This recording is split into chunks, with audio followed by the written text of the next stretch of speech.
Hello guys, ప్రతిపక్ష నేత రాహుల్ ఉన్నట్టుండి హీరో అయ్యాడు. పార్లమెంట్లో ఆయన మాట్లాడిన స్పీచ్తో ఒక్కసారిగా ఆయనకి ఫోకస్ వచ్చింది. అసలు రాహుల్ గాంధీ ఏం మాట్లాడాడు ఏంటో చూద్దాం. తాజాగా పార్లమెంట్ సమావేశాల్లో ప్రతిపక్ష నాయకుడు రాహుల్ గాంధీ చాలా అద్భుతమైన స్పీచ్ ఇచ్చారు. ఆయన స్పీచ్ కోసం లేవగానే బీజేపీ నాయకులంతా ఆయన్ని హిందూ వ్యతిరేకి అని, అలాగే దేశద్రోహి అంటూ నినాదాలు చేయడం మొదలుపెట్టారు. దానికి రాహుల్ గాంధీ అద్భుతమైన కౌంటర్ ఇచ్చారు. ఆయన రాజ్యాంగ ప్రతిని తీసుకొని జై సంవిధాన్ అంటూ పార్లమెంట్లో చూపించారు. ఆయన అలా చూపించగానే ఒక్కసారిగా పిన్ ఆఫ్ సైలెన్స్. బీజేపీ శ్రేణులంతా నిశ్శబ్దం అయిపోయారు. జై సంవిధాన్ అంటూ మనల్ని రక్షించేది ఈ సంవిధాన్ మాత్రమే అంటూ ఆయన నినాదం చేశారు. ఆ తరువాత స్పీచ్ను కంటిన్యూ చేస్తూ శివుడి ప్రతిమను ఆయన చూపించి శివుడు కేవలం శాంతికి మాత్రమే గుర్తు, హింసకు కాదు అంటూ ఆయన చెప్పడంతో బీజేపీ వాళ్ళు తెల్లబోయారు. శివుణ్ణి హింసకు గుర్తుగానో లేదా త్రిశూలాన్ని హింసకు గుర్తుగానో చూడకూడదు అని, త్రిశూలం రైట్ హ్యాండ్లో ఉంటే హింస, అదే లెఫ్ట్ హ్యాండ్లో ఉంటే శాంతికి చిహ్నమని, ఆ విధంగా శివుణ్ణి చూడాలి తప్పితే హింసాత్మకంగానూ చూడకూడదని బీజేపీ శ్రేణులు మాత్రం హిందుత్వ అంటూనే, హిందువులు అంటూనే హింసను ప్రేరేపిస్తూ ఉన్నారని ఎద్దేవా చేశారు. ఆయన వ్యాఖ్యలకి మోడీ కూడా బిత్తరపోక తప్పలేదు. అలాగే మోడీ గారు డైరెక్ట్గా పరమాత్మతో మాట్లాడతారని, నేరుగా దేవుడితో మాట్లాడి అప్పుడే ఆయన పనులు చేస్తారంటూ మోడీ గారిని ఎద్దేవా చేశారు. మోడీని ఆయన అలా ఎందుకన్నారో మనందరికీ ఆల్రెడీ తెలుసు. మోడీ గతంలో ఒక ఇంటర్వ్యూలో నేను అందరిలాగా బయలాజికల్గా ఒక తల్లికి పుట్టాను అనుకోవడం లేదు, దేవుడే నన్ను కొన్ని కార్యాల కోసం పంపించాడు అంటూ ఏవో వ్యాఖ్యలు చేశాడు. అంటే ఒక రకంగా తనను తాను దైవాంశ సంభూతుడిగా భావించుకున్నాడు. ఇలా భావించిన తర్వాత చాలా వరకు నెటిజన్లు కానీ విమర్శకులు కానీ ఆయన్ని విమర్శించారు. కానీ బీజేపీ శ్రేణులు మనకు తెలిసిందే, ఎప్పుడు ఆయన్ని నెత్తిన పెట్టుకుంటూనే ఉంటారు. అలా ఆ విషయాన్ని కోట్ చేస్తూ రాహుల్ గాంధీ అద్భుతంగా మోడీకి సెటర్ వేశారు. ఇన్నాళ్లుగా రాహుల్ గాంధీని పప్పు పప్పు అంటూ హేళన చేసిన బీజేపీ మీడియా కావచ్చు, బీజేపీ శ్రేణులు కావచ్చు, వీళ్ళందరూ ఇప్పుడు రాహుల్ గాంధీ స్పీచ్ని తప్పక తమ ప్రసార మాధ్యమాల్లో కావచ్చు, లేదా తమ సోషల్ మీడియా హ్యాండిల్స్లో కావచ్చు ప్రసారం చేయక తప్పడం లేదు. అలా రాహుల్ గాంధీ తన ఎఫెక్ట్ చూపించారు. అలాగే తన ప్రసంగంలో మాట్లాడుతూ నీట్ వివాదం గురించి, అలాగే మణిపూర్కి మోడీ గారు వెళ్ళని సందర్భాన్ని గురించి, ఇలాంటి అనేక విషయాల మీద ఆయన మాట్లాడడం జరిగింది. నీట్ వివాదం ఏంటో మనందరికీ తెలిసిందే.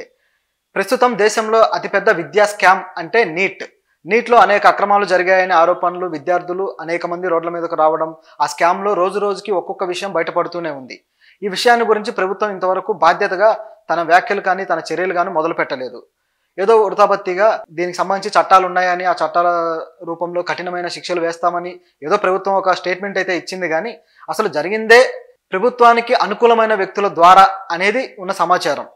ఇప్పుడు మీడియా ఛానళ్లు స్టింగ్ ఆపరేషన్లు చేస్తూ నీటి గురించి బయట పెడుతూనే ఉన్నాయి. ఈ విషయాన్ని రాహుల్ గాంధీ పార్లమెంట్లో చాలా గట్టిగా వినిపించారు. అలాగే మణిపూర్ సంగతి కూడా.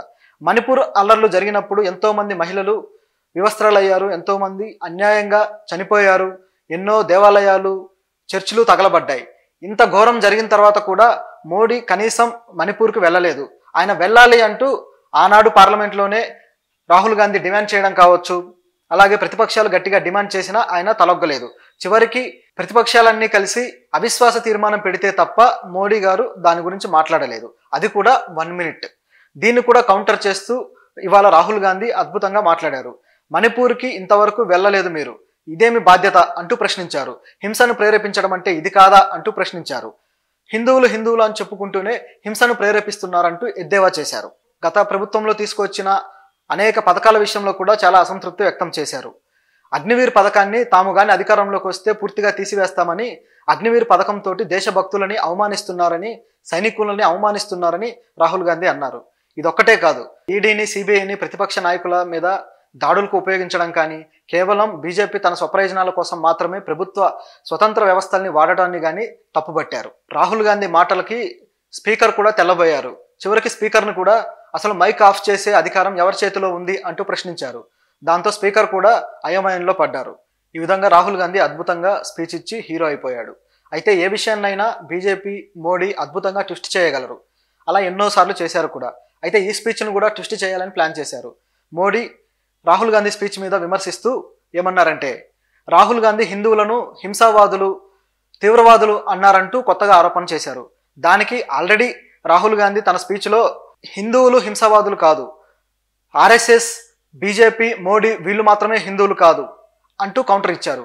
ఆయన ఉద్దేశం బీజేపీ, మోడీ వీళ్ళు మాత్రమే హింసావాదులు, హిందువులు కాదు అని. కానీ మోడీ మాత్రం చాలా తెలివిగా దాన్ని ట్విస్ట్ చేయాలని ప్లాన్ చేశారు. అలాగే బయట నుంచి కూడా కంగనా రనౌత్, యోగి ఆదిత్యనాథ్, అలాగే తెలంగాణ మంత్రి కిషన్ రెడ్డి వీళ్ళంతా కూడా హిందువులను హింసవాదులు అన్నాడు రాహుల్ గాంధీ అంటూ కొత్తగా స్టేట్మెంట్ ఇచ్చే ప్రయత్నం చేశారు. కానీ ఈ స్టేట్మెంట్ల ప్రభావం ఎంత ఉంటుందో తెలియదు, చూద్దాం. కంగనా రనౌత్ అయితే ఏకంగా రాహుల్ గాంధీని ఒక స్టాండప్ కమెడియన్లా ప్రవర్తించారంటూ ఎద్దేవా చేశారు. అయితే ఈ రాహుల్ గాంధీ స్పీచ్ అద్భుతంగా పేలడంతో పార్లమెంట్లో బీజేపీకి తొలిసారి బలమైన ప్రతిపక్షం వేడి తగిలింది. గత 2 ప్రభుత్వాల్లోనూ పార్లమెంట్లో ప్రతిపక్షం లేకుండా పోయింది. కాంగ్రెస్కి తక్కువ సీట్లు రావడంతో కాంగ్రెస్ని ప్రతిపక్షంగా అంగీకరించలేదు. దాంతో ప్రతిపక్ష హోదా కాంగ్రెస్ కోల్పోయింది. కానీ ప్రస్తుతం కాంగ్రెస్ బలమైన ప్రతిపక్షంగా నిలబడింది. ప్రతిపక్షాలకు నాయకుడిగా రాహుల్ గాంధీ నిలబడ్డారు. దాంతో ఇక కౌంటర్లు భవిష్యత్తులో కూడా బీజేపీకి తప్పకపోవు.